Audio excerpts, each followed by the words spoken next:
Hello दोस्तों, स्वागत है आप लोगों का शिव जी एस सेंटर में। दोस्तों, आज हम पढ़ने वाले हैं भारतीय संविधान।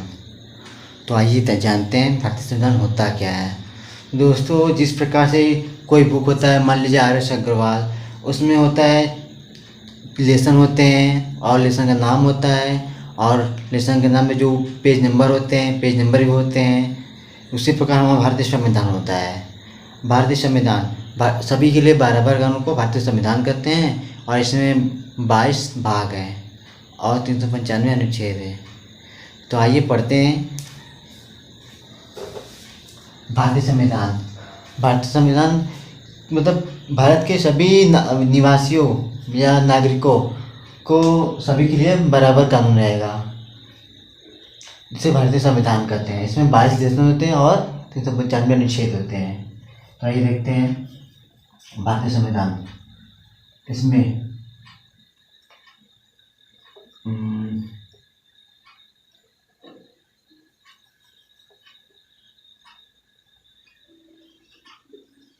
सभी के लिए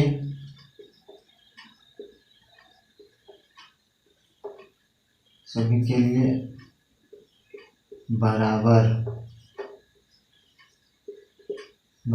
कानून को संविधान कहते हैं।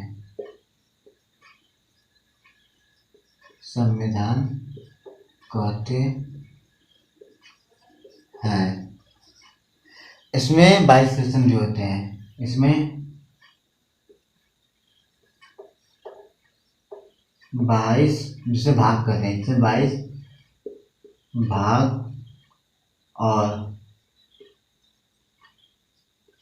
395 अनुच्छेद, 395 अनुच्छेद होते हैं। तो ये रहा दोस्तों हमारा संविधान। संविधान होता क्या है, मतलब कि भारत में रहने वाले सभी के लिए बराबर कानून को संविधान कहते हैं। इसमें 22 भाग होते हैं और 395 अनुच्छेद होते हैं। तो आइए देखते हैं भाग एक क्या है। तो जैसे मैंने बताया था, भाग एक को हम बोल सकते हैं लेसन 1, मतलब पार्ट 1। और पार्ट 1 का नाम भी होगा, जिसका नाम होता है भाग 1 में संघ एवं राज्य क्षेत्र।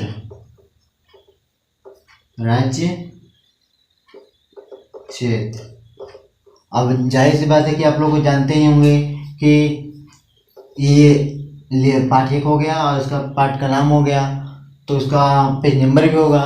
तो पेज नंबर को हम बोलते हैं अनुच्छेद। इसमें अनुच्छेद कहाँ से कहाँ तक इसमें है? 1 से 5 तक। 1 से 5 तक अनुच्छेद यहाँ पर इसमें है। तो आइए देखते हैं पहला आर्टिकल, जिसे हम अनुच्छेद को इंग्लिश में बोलते हैं आर्टिकल। आइए देखते हैं अनुच्छेद नंबर 1। अनुच्छेद नंबर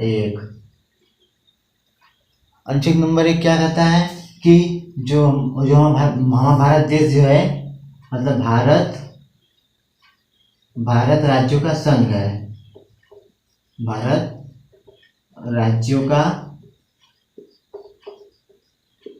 संघ होता है। ठीक, संघ मतलब भारत राज्यों का संघ होता है। इसमें 3 प्रकार की स्टेट हैं, जैसे कि इसमें आता है 3 प्रकार के। एक आता है कॉन्फेडरेशन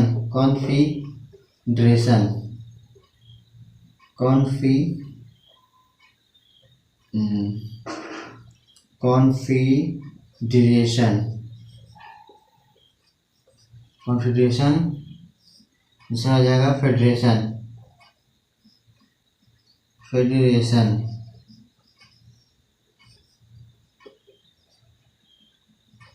और तीसरा आ जाएगा यूनियन।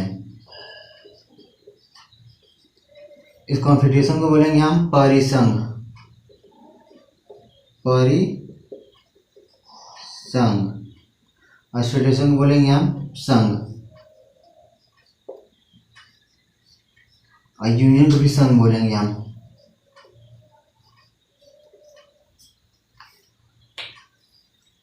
तो 3 प्रकार के स्टेट इसमें आते हैं, कॉन्फेडरेशन, फेडरेशन, यूनियन।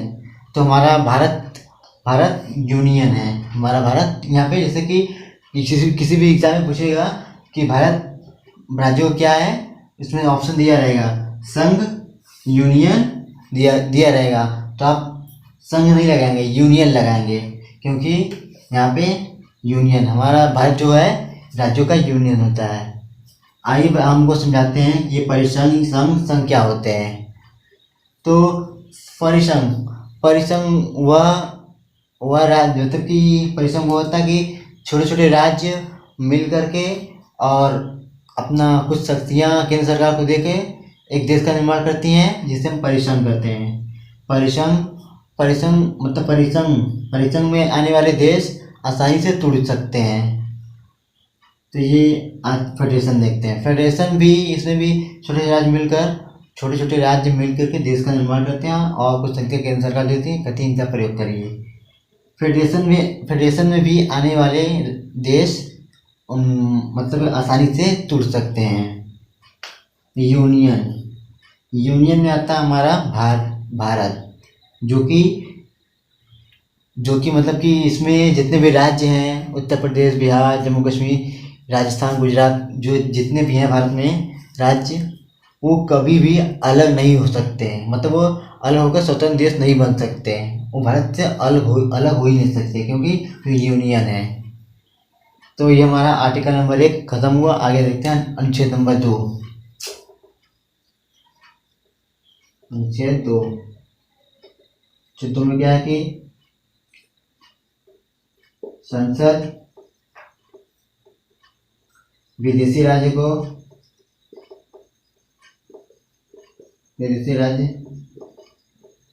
मिला सकता है।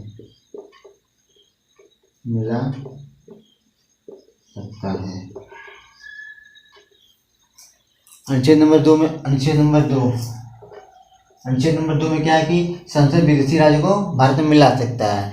इसमें जब वो मिलाएगा, जैसे कि संसद विदेशी राज्य को मिलाएगा भारत में, तो उसमें राष्ट्रपति की अनुमति की आवश्यकता नहीं होगी। जैसे कि हमारा आ गया सिक्किम जो है, सिक्किम एक विदेशी राज्य था, तो इसे 16 मई 1975 में मिला दिया गया भारत में। ठीक दोस्तों, ये रहा अनुच्छेद नंबर 2। तो आगे देखते हैं अनुच्छेद नंबर 3।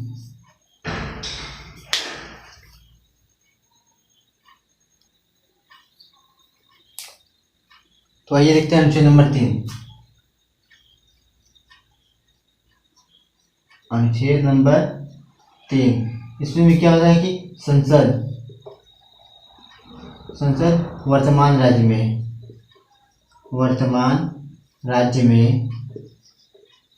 परिवर्तन कर सकता है।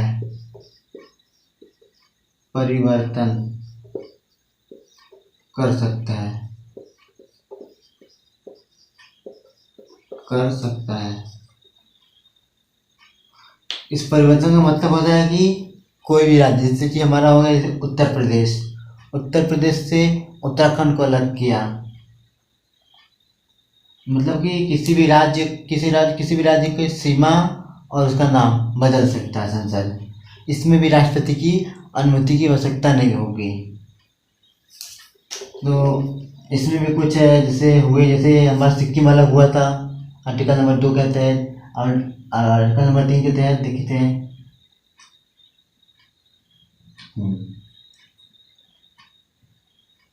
आइए देखते हैं।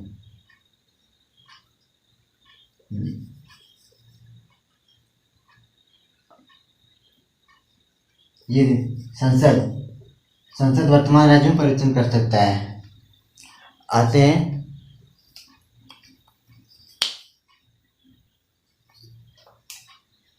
तो आइए देखते हैं। एमपी, एमपी को बोलेंगे मध्य प्रदेश। इसमें से छत्तीसगढ़ को अलग किया गया। छत्तीसगढ़, इसका भी समय होगा किस सन में, किस तारीख को अलग किया। कहते हैं 1 नवंबर 2000 ईस्वी में मध्य प्रदेश से छत्तीसगढ़ को अलग किया गया आर्टिकल नंबर 3 के तहत। और दूसरा आता है हमारा यूपी, यूपी से उत्तराखंड को अलग किया गया। किसको? उत्तराखंड को। कौन सन में? 9 नवंबर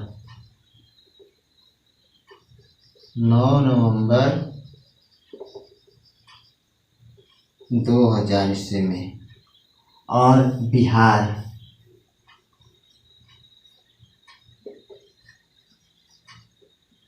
बिहार से झारखंड को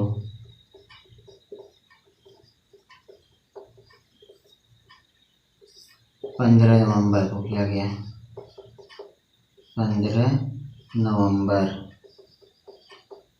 इसको भी 2000 ईस्वी में। तो दोस्तों हमने देखा कि आर्टिकल 3 के तहत मध्य प्रदेश छत्तीसगढ़ को अलग किया गया, उत्तर प्रदेश उत्तराखंड को अलग किया गया और बिहार से झारखंड को। तो आगे देखते हैं आर्टिकल नंबर 4, अनुच्छेद 4।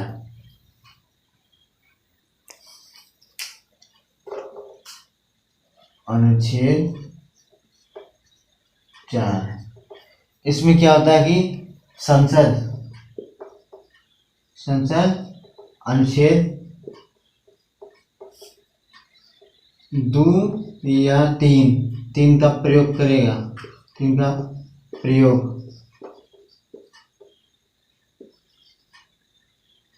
करेगा तो राष्ट्रपति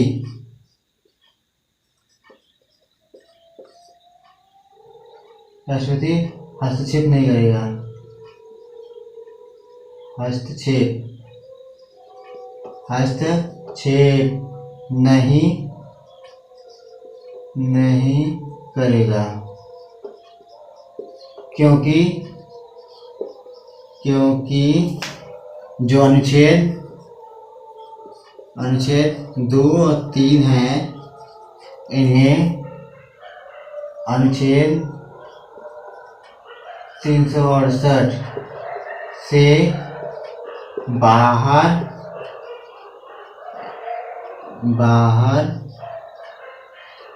रखा गया है। तो दोस्तों ये रहा हमारा आर्टिकल नंबर 4। संसद जब अनुच्छेद 2 और 3 का प्रयोग करेगा तो इसमें राष्ट्रपति हस्तक्षेप नहीं करेगा। क्यों नहीं करेगा? क्योंकि जो हमारा अनुच्छेद 2 और 3 है, जो अनुच्छेद 368 से बाहर रखा गया है। यदि अनुच्छेद 2 और 3 368 से अंदर रखा हुआ था, तब राष्ट्रपति का इसमें अनुमति चाहिए होता। अब 368 से बाहर रखा गया, इसलिए राष्ट्रपति की इसमें हस्तक्षेप नहीं करेगा। ये रहा हमारा आर्टिकल 4। तो आगे पढ़ते हैं।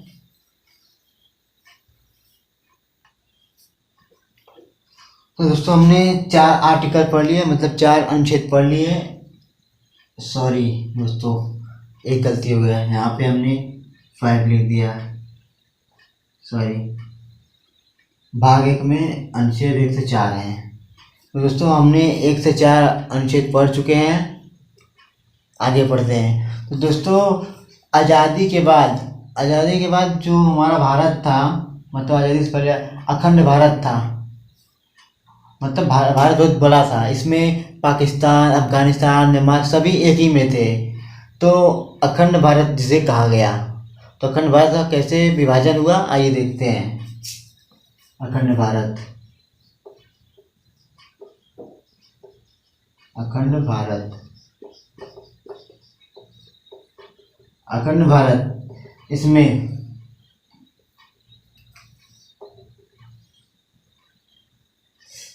इसमें अफगानिस्तान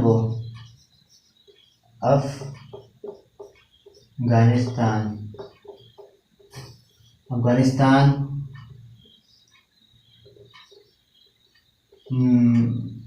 म्यांमार, जिसे हम वर्मा कर रहे हैं,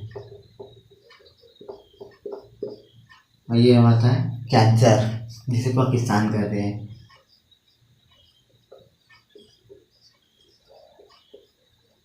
पाकिस्तान, पाकिस्तान।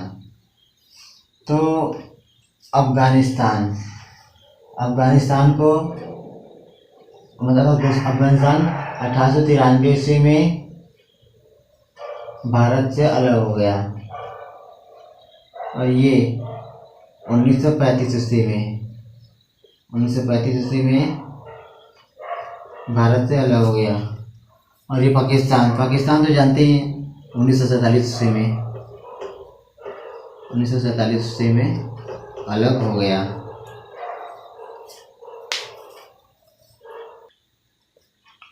दोस्तों, अफगानिस्तान अखंड भारत से अफगानिस्तान अलग हुआ 1893 ईस्वी में। इसमें जो अफगानिस्तान और अखंड भारत है, इसमें जिसकी हमारा भारत और अफगानिस्तान के बीच में जो रेखा है उसे कहते हैं डूरैंड लाइन। इसे क्या नाम देते हैं? डूरैंड लाइन। जैसे हम कह सकते हैं कि डूरैंड लाइन 1893 ईस्वी में भारत और अफगानिस्तान के बीच में खींच दी गई और अफगानिस्तान अलग हो गया। म्यांमार अब आते हैं पाकिस्तान। ये जो पाकिस्तान है दोस्तों ना, सॉरी रुकिए, इसको जल्दी देते हैं 1947।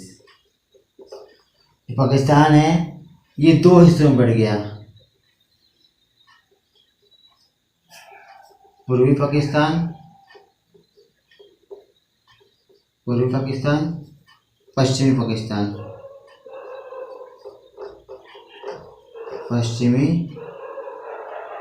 पाकिस्तान, जो पूर्वी पाकिस्तान है वो बाद में बन गया बांग्लादेश।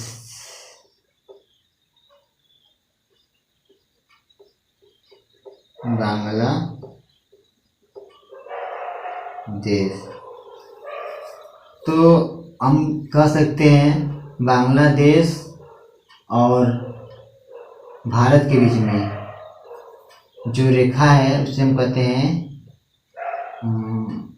कहाँ गया है? हाँ,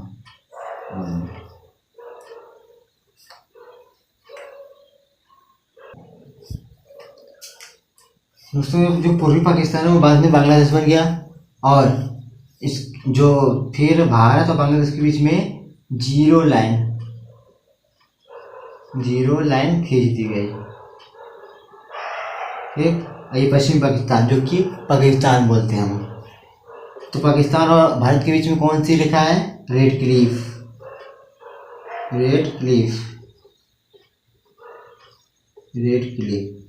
रेखा।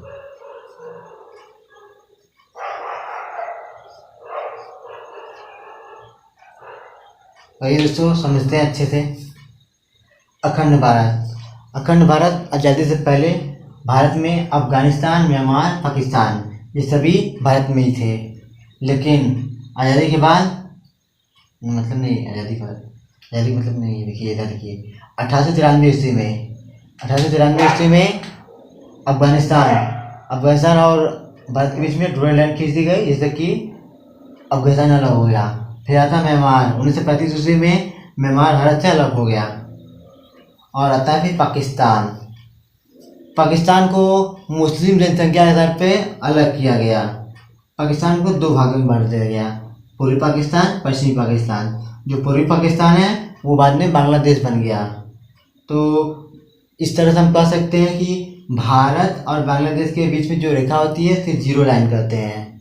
और पश्चिमी पाकिस्तान, जिसे हम पाकिस्तान के नाम से जानते हैं, पाकिस्तान, और हम कह सकते हैं कि पाकिस्तान और भारत के बीच में जो रेखा है उसे रेड क्लिफ रेखा के नाम से जाना जाता है।